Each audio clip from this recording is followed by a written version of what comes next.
আজকে আরও একটি ইফতারের রেসিপি নিয়ে চলে এলাম। আজকে তৈরি করে দেখাবো এক চপ। বানানো কিন্তু খুবই সহজ। চলুন তাহলে কথা না বাড়িয়ে ঝটপট রেসিপিটি দেখে নেওয়া যাক। এক চপ তৈরি করার জন্য প্রথমে আমি নিয়ে নিব আলু। এখানে আমি দুইটি মিডিয়াম সাইজের আলুকে সিদ্ধ করে নিয়েছি।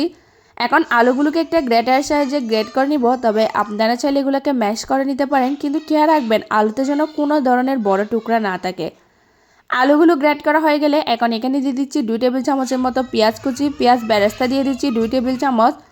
1 টেবিল চামচ কাঁচামরিচ কুচি, হাফ চামচ আদা বাটা, রসুন বাটা হাফ চামচের মতো ভাজা জিরার গুঁড়া, আর দিয়ে দিচ্ছি পরিমাণ মতো লবণ। এখন সব উপকরণগুলো আলুর সঙ্গে খুব ভালোভাবে মিশিয়ে নিব। আলুর মিশ্রণটা মাখানো হয়ে গেলে বাটিটা আমি সাইডে রেখে দিচ্ছি। এখন আমি এখানে নিয়ে নিচ্ছি 2টি সিদ্ধ ডিম। এখন আমি ডিমগুলোকে পিস পিস করে কেটে নিব। একটা ডিম থেকে কিন্তু অনেকগুলো চপ তৈরি করা যায়। আপনারা যেই কয়টা চপ তৈরি করবেন ওই কয়টা ডিম এখানে নিয়ে নেবেন, 1টা 2টা 3টা 4টা যার যতটা লাগে আর কি। এখন হাতের মধ্যে কিছুটা তেল মেখে নিয়েছি। তেল মেখে নেওয়ার পর অল্প কিছুটা আলুর মিশ্রণ নিয়ে হাত দিয়ে একটু চ্যাপটা করে দিলাম, আর মাঝখান দিয়ে 1 পিস ডিম বসিয়ে দিলাম।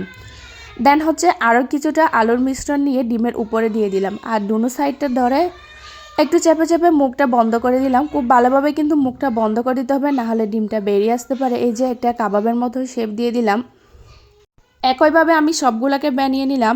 এখন একটি ব্যাটার তৈরি করে নেব। এর জন্য আমি নিয়ে নিচ্ছি 1 কাপের মতো বেসন, হাফ কাপ নিয়ে নিলাম চালের গুঁড়া। এটাকে আমি ভালো মতোই চেকে নিয়েছি, যেহেতু বেসন ইউজ করেছি। বেসন কিন্তু অবশ্যই চেকে ইউজ করতে হয়। দেন অল্প একটু লবণ, অল্প একটু মরিচের গুঁড়া, অল্প একটু হলুদের গুঁড়া দিয়ে দিচ্ছি।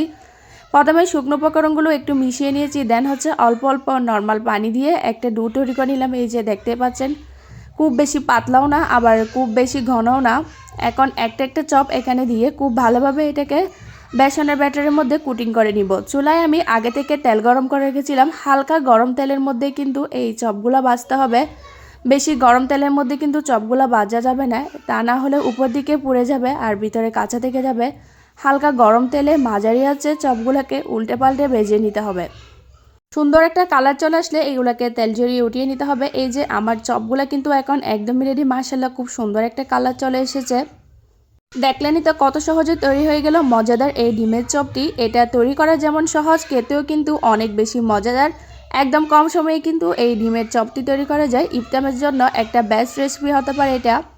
গরম গরম সস দিয়ে পরিবেশন করলে এটা কিন্তু দারুণ লাগে। তো কেমন লেগেছে আমার আজকের রেসিপিটা অবশ্যই কমেন্টে জানিয়ে যাবেন। আমার রেসিপিটি যদি ভালো লেগে থাকে লাইক কমেন্ট শেয়ার করতে ভুলবেন না।